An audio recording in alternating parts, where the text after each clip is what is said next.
Baiklah, Assalamualaikum warahmatullahi wabarakatuh. Selamat pagi dan salam sejahtera kepada murid-murid tahun 6. Okey. Hari ini 4 Ogos 2021.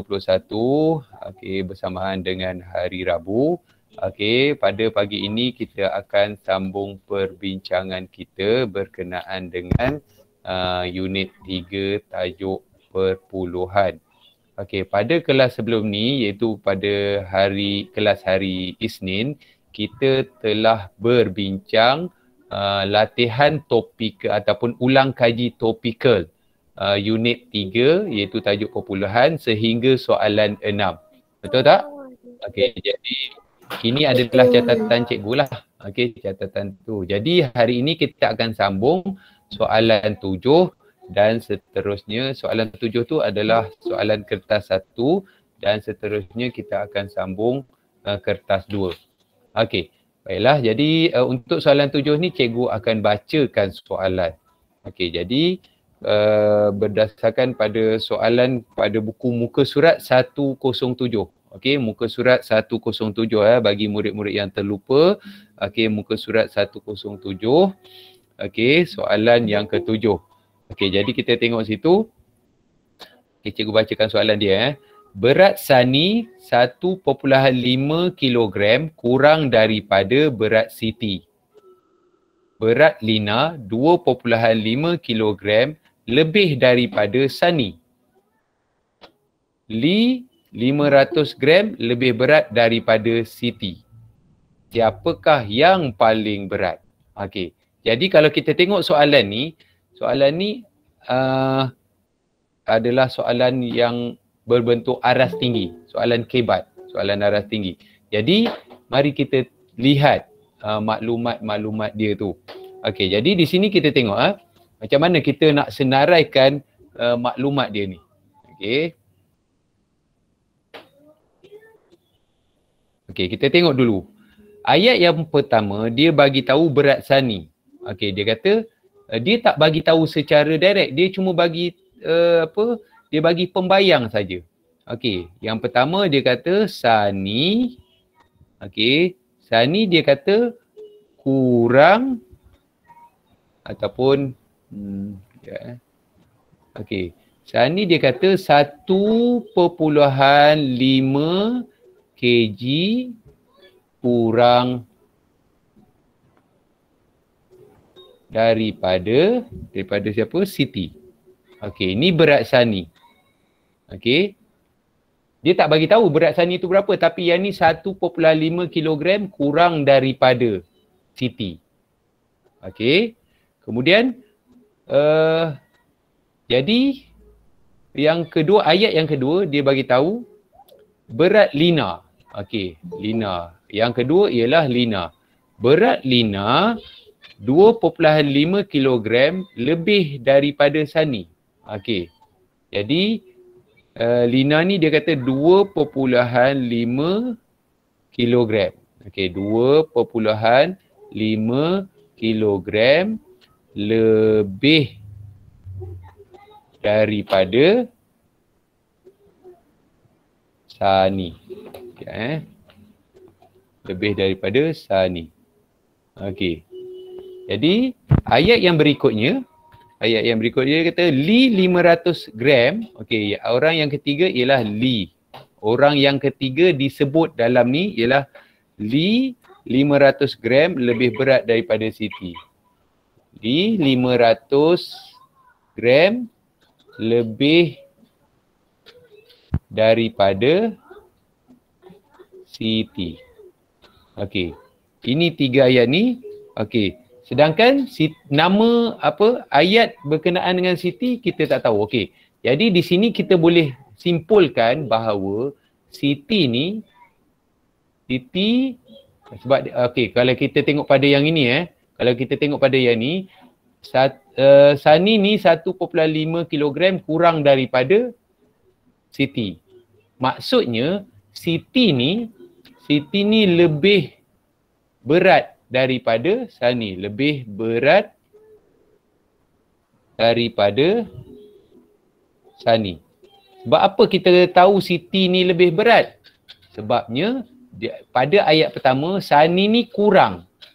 Maknanya jisim Sani, jisim badan ataupun berat badan Sani ni kurang daripada Siti. Nampak ayat ini ni.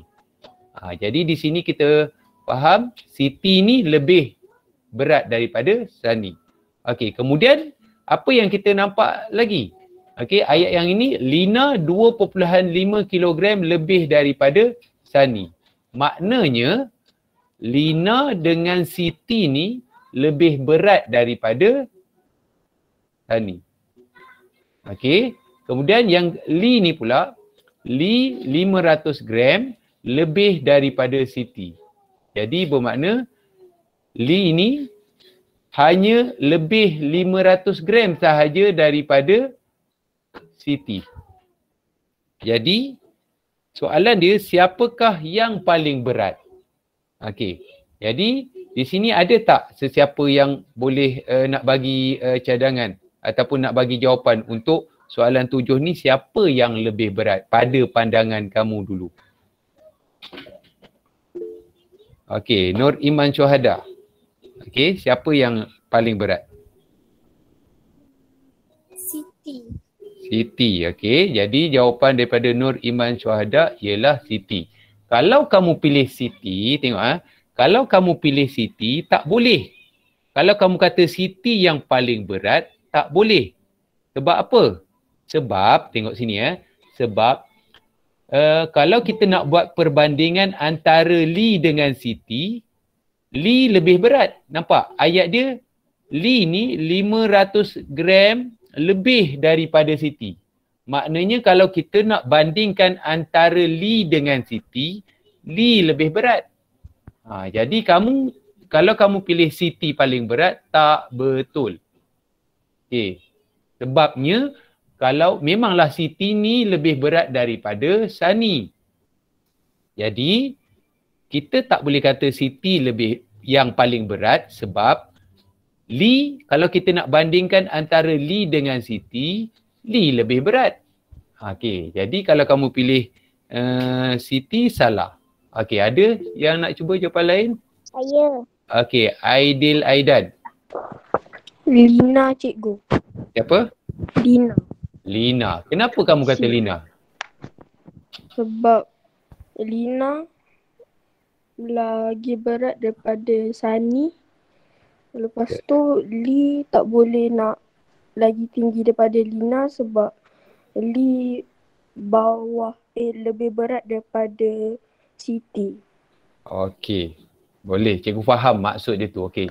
Jadi jawapan kamu, Lina ialah yang paling berat. Okey. Jadi kalau kamu kata Lina yang paling berat, cikgu setuju. Okey. Cikgu setuju. Kenapa? Okey. Di sini kita tengok cikgu nak terangkan dengan cara lain. Kalau cikgu terangkan dengan cara yang ini, mungkin kamu tak berapa jelas. Okey, cikgu tunjukkan dengan cara yang ni pula. Okey. Sani, Lina. Okey, cikgu tulis balik. Okey. Cikgu tulis balik iaitu Sani, Lina, Li dan juga Siti. Okey. Jadi ini adalah 4 orang yang terlibat dalam situasi tersebut. Jadi apa yang kita dapat lihat dekat sini? Mula-mula, okey, kita tengok perbezaan jisim tu. Okey, Sani dia kurang 1.5 kg daripada Siti. Bila kata Sani kurang 1.5 kg, maknanya perbandingan antara Sani dengan Siti, maknanya Siti ni cuma lebih 1.5 kg daripada Sani. Okey, Siti lebih 1.5 kg. Okey, manakala pula ayat tentang Lina tu, okey, Lina tu lebih 2.5 kg. Lina ni lebih 2.5 kg ataupun 2,500 gram. Yang ni lebih 1,500 gram. Maknanya antara di sini ayat ini dah cukup. Kalau kita bandingkan antara Lina dengan Siti. Okey, antara Lina dengan Siti ni, okey, sebab apa kita nak bandingkan dua ni? Sebab Lina dengan Siti ni dia bandingkan dengan Sani. Okey, Siti cuma lebih 1.5 kilogram atau 1,500 gram berbanding Sani. Manakala Lina pula lebih 2.5 kilogram atau 2,500 gram berbanding Sani. Ni juga buat perbandingan dengan Sani. Okey.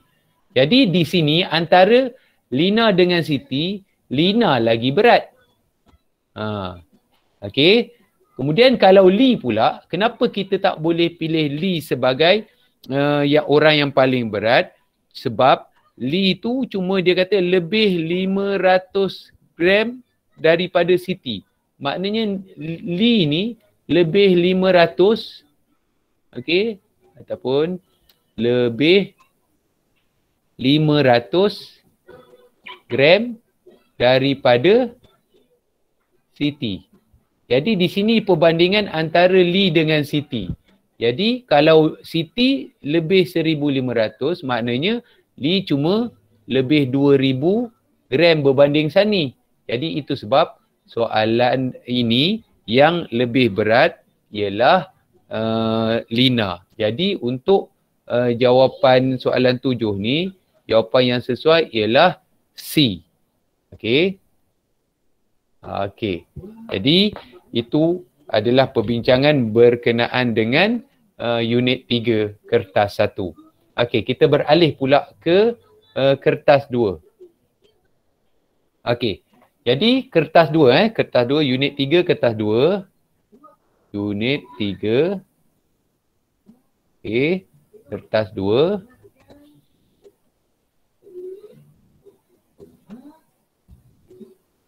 Okey. Okey, siapa yang nak baca soalan 1 tu? Okey, Alia Zahra. Berdasarkan soalan Sebut nombor dulu. 5 dan 23 per 100 tambah 3.23 sama dengan Q. Okey. Berdasarkan soalan matematik di atas, cari nilai Q dalam bentuk nombor perpuluhan. Okey. Jadi, terima kasih Terima kasih kepada Alia. Okey. Jadi, bagaimana kita nak faham soalan A tu? Okey. Okey, tapi terlupa pula Alia. Alia, cuba baca terus soalan B tu. Bundakan nilai Q di soalan 1 kepada 1 titik perpuluhan. Okey. Jadi ada dua soalan dekat situ. Soalan 1, A dan B. Okey, jadi bagaimana kita nak jawab soalan ni? Okey.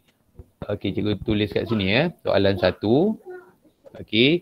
Dia bagi 5 dan 23 per 100 tambah 3.23 sama dengan Q. Okey. Jadi soalan A ni dia suruh kita cari nilai Q dalam bentuk nombor perpuluhan. Okey. Jadi apa yang perlu kita buat? Jadi untuk jawab soalan ni, pertama kita perlu menukar nombor bercampur ni jadi nombor perpuluhan lah. Kalau ikutkan soalan tu, kalau kamu tengok dekat buku, soalan ni 2 markah. Jadi langkah pertama, kamu kena tahu menukar nombor bercampur ni. Okey, nombor bercampur ni kamu kena tukar jadi nombor perpuluhan. Okey, yang ni kemahiran yang kamu dah belajar masa darjah 4. Jadi, apa nilai dia? Siapa yang nak bagi tahu? Siapa tahu nilai dia? 5 dan 23 per 100 ni kalau kita tukar jadi perpuluhan. Kenapa kita kena tukar jadi perpuluhan? Sebab dia nak jawapan tu dalam bentuk perpuluhan. Itu sebab kita kena tukar pecahan tu kepada perpuluhan. Okey, siapa? 5.23. Okey, Nurul Kiasati Sakinah sebut 5.23. Jadi bagus, betul. Okey, kenapa? Macam mana dapat 5.23? Okey, di sini kita tengok. Cara yang kalau cikgu mengajar murid tahun 4, cara dia tengok sini. antara nombor bulat dengan nombor pecahan ni, tengah-tengah tu kita letak perpuluhan. Maknanya kita jangan letak dekat situ. Kita bayangkan dekat situ tapi kita tulis balik 5 perpuluhan. Okey, nampak? Sebab itu kita ni, sebab ni 5 kita letak sini 5. Okey, kemudian kita letak perpuluhan. Okey, sebelah kanan dia mesti ada angka dia. Okey, macam mana kita nak tentukan apa angka dia tu? Okey, kita tengok pada penyebut tu adalah 100. 100 tu ada 2 sifar. Bila ada 2 sifar, bermaksud pada perpuluhan ni sebelah kanan dia mesti ada 2 angka. Maksudnya ringkasan dia, bilangan sifar pada penyebut mewakili bilangan angka pada sebelah kanan titik perpuluhan. Okey, jadi apa angka dia? Kita lihat dekat atas lah. Kalau dekat atas dia tu memang 2 angka, jadi kita tulislah 2, 3. Jadi itu cara nak menukar pecahan kepada perpuluhan. Pecahan yang penyebut dia 10, 100 atau 1000. Okey. Jadi markah pertama kalau dalam ujian ataupun peperiksaan, bila kamu buat macam ni, okey, 5.23 tambah dengan, okey, tambahkan dengan ni nombor yang dia bagi ni. 3.23. Okey. Jadi bila di sini dah dapat 1 markah dah ni. Kalau dalam peperiksaan di sini 1 markah lah, menukar bentuk pecahan kepada perpuluhan dan menulis dalam bentuk lazim. Susunan dia betul, ada dah dapat 1 markah. Okey, markah yang kedua, kamu kira lah 3 tambah 3 jadi 6, 2 tambah 2 jadi 4, titik perpuluhan ni jangan dilupakan, 5 tambah 3 jadi 8, jadi jawapan akhir dia ialah 8.46. Ini lagi 1 markah. Okey, jelas soalan 1A? Jelas. Okey. Mungkin ramai di kalangan kamu, ini andaian cikgu, mungkin ramai di kalangan kamu terlupa nak menukar, terlupa cara nak menukar pecahan kepada perpuluhan. Itu kemungkinan dia. Jadi ingatan kepada kamu supaya buat balik latihan-latihan tahun 4 berkenaan dengan menukar perpuluhan kepada pecahan, pecahan kepada perpuluhan, perpuluhan kepada peratus dan sebagainya. Menukar bentuk nombor daripada bentuk pecahan kepada bentuk yang lain-lain. Dan begitu juga yang lain-lain tu. Okey, jadi itu ingatan untuk kamu lah. Okey, selesai soalan 1A. Jadi bila kita dah selesai soalan 1A, kita jawab pula soalan B. Soalan B dia kata bundarkan. Okey, bundarkan ni maksudnya mencari nilai yang terdekat. Okey, jadi nak membundarkan nombor tu maksudnya kita cari nilai terdekat, ada langkah-langkah dia. Okey, jadi dia kata bundarkan nilai Q. Nilai Q tu apa? Yang ni lah 8.46. Jadi bundarkan nilai Q di soalan 1A kepada 1 titik perpuluhan. Apa maksud bundar kepada 1 titik perpuluhan? Okey, apa maksud dia? Bundar kepada 1 titik perpuluhan. Apa maksud dia? Okey, kita dah tahu. Kadang-kadang soalan ni dia boleh tukar. Dia tukar sikit je. Dia cikgu gariskan perkataan ni. Okey. Dia boleh tukar, bundarkan kepada 1 titik perpuluhan ataupun dia boleh tukar kepada macam ni. Bundar kepada, okey, cikgu guna color lain. Putih. Okey. Bundarkan kepada per 10 pun boleh juga.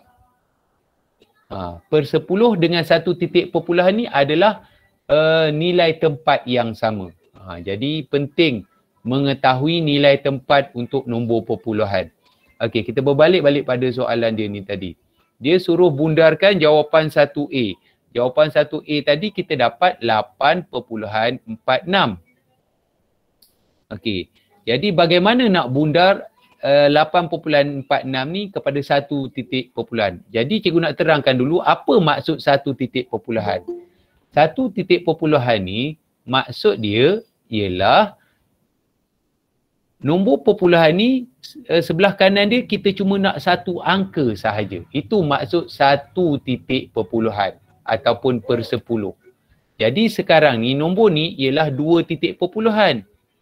Sebab sebelah kanan titik perpuluhan ada 2 angka. Tapi dia nak 1 titik perpuluhan sahaja. Jadi apa yang perlu buat?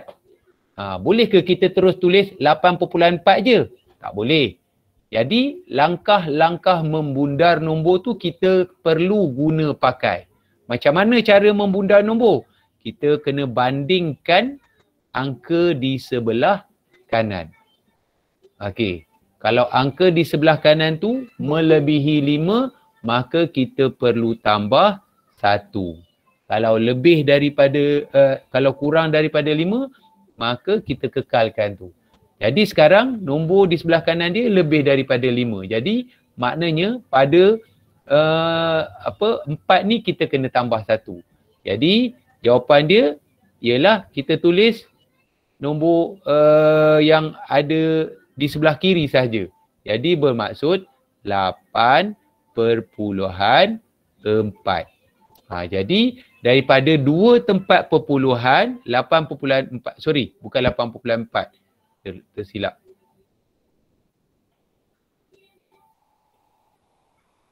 Okey. 4 tu kita tambah dengan 1. Jadi 8.5. Sorry atas kesilapan tadi tu. Jadi daripada 2 tempat perpuluhan, ni 2 tempat perpuluhan, 2 angka, dah jadi 1 angka. Sebab kita dah bundarkan dia. Dah dekatkan dia. Okey. Selesai soalan B. Okay, ada apa-apa pertanyaan untuk soalan B? Tak ada. Jelas Okey, kalau itu kita beralih pada soalan 2. Okey, soalan 2 minta volunteer untuk baca. Jadual 2 menunjukkan masa yang diambil oleh 4 orang murid untuk menjawab satu kuis. Kuis matematik Aisyah 35.4 sifar. Kamal 15.2 sifar. Zahariah 2 kali masa yang diambil oleh Kamal. Khairul 14.52. Berapakah masa dalam minit yang diambil oleh Zahariah untuk menjawab kuis itu?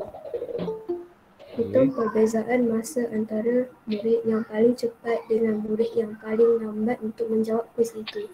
Okey, terima kasih Sofia. Jadi soalan 2 ni dia tentang tempoh menjawab kuis. Tempoh menjawab kuis matematik. Jadi di situ kalau kita tengok ada 4 orang. Ada 4 orang murid Okey, jadi cikgu tulis dulu ni. Okey, ni soalan yang kedua. Okey. Jadi ada 4 orang murid iaitu Aisyah. Okey, Aisyah tempoh dia ialah 35.4 minit. Okey. Itu Aisyah. Murid yang kedua ialah Kamal. Okey, Kamal tempoh dia ialah 15.2 minit. 15.2 minit. Okey. Seterusnya, murid yang ketiga ialah Zahariah. Zahariah ni dia tidak bagi secara terus, dia bagi pembayang. Iaitu 2 kali masa yang diambil oleh Kamal. 2 kali masa Kamal kalau cikgu singkatkan. Manakala yang keempat ialah Khairul. Okey, Khairul mengambil masa 14.52 saat. Okey. Sorry, bukan saat, minit. Okey. Okey, jadi itu dia. Okey, sekarang ini maklumat yang kita tu. Jadi apa yang perlu kita buat? Kita perlu tahu masa sebenar Zahariah. Sebab dia yang ini dia cuma bagi pembayang. Dia cuma bagi pembayang je. 2 kali masa kamal. Jadi apa yang perlu kita buat? Kita buatlah pengiraan. Kalau 2 kali tu maksudnya darab 2 lah. Jadi 15/2 darab dengan 2. Kalau ikutkan boleh congak lah pun. 30.4 minit. Okey. Jadi itu maklumat tentang masa Zahariah. Jadi soalan A tadi, berapakah masa dalam minit yang diambil oleh Zahariah untuk menjawab kuis itu? Jadi yang ni lah. Soalan tu kalau kita tengok 2 markah kan. Jadi markah dia ialah dekat sini lah. Sini markah yang pertama dan sini markah yang kedua. Okey, jelas untuk soalan A? Jelas. Jelas. Jelas Okey, tak ada apa-apa keraguan untuk soalan A. Senang saja soalan A tu. Okey, soalan B ni. Soalan B ni dia tricky sikit lah. Hitung perbezaan. Okey, jadi cikgu percaya kamu dah faham perkataan perbezaan. Perkataan perbezaan ni membawa maksud operasi apa? Tolak. Bagus. Jadi ini membawa maksud operasi tolak. Jadi dia suruh hitung perbezaan masa antara murid yang paling cepat dengan murid yang paling lambat. Jadi kalau ikut dekat sini tadi, siapa yang paling cepat siap? Khairul. Khairul yang paling cepat siap. Maknanya dalam tempoh 14 minit je dia dah siap. Okey. Dan siapa pula yang paling lambat? Aisyah. Okey. Jadi betul lah tu. Jadi sebab kita dah senaraikan maklumat tu dekat sini. Jadi apa yang perlu kita buat seterusnya ialah kita buat operasi tolak. Jadi kita tolakkanlah masa tu 35.4 sifar. Okey, 35. Maknanya soalan B ni Okey, soalan B ni kalau ikutkan 2 markah. Jadi 35.4 sifar tolak dengan 14.52 minit. Okey, minit minit. Yang ni pun minit. Okey, jadi soalan ni 2 markah. Jadi bila kamu tulis ni dah dapat 1 markah. Kalau dalam peperiksaan. Okey, jadi markah yang kedua kita buatlah pengiraan dia. Okey, jadi jangan lupa tulis unit. Unit tu kamu nak tulis dulu ke nak tulis kemudian tak kisah. Okey, jadi ni kita tolak macam biasa. Okey, jadi sifar tolak 2 tak boleh, kita perlu pinjam dari 4, potong 4 tinggal 3, ini akan jadi 10. 10 tolak 2 akan dapat 8. 3 tolak 5 tak boleh, kita perlu pinjam daripada 5, tinggal 4. Jadi yang ni akan jadi 13. 13 tolak 5 kita akan dapat 8. Okey, 4 tolak 4 sifar dan 3 tolak 1 adalah 2. Mana dia ni? Okey, jadi jawapan perbezaan masa antara siapa tadi? Antara Aisyah dengan Khairul ialah 20.88 minit. Okey, selesai dah perbincangan kita berkenaan dengan unit yang ketiga. Okey, ada apa-apa pertanyaan lain tak? Tak ada. Tak ada Okey.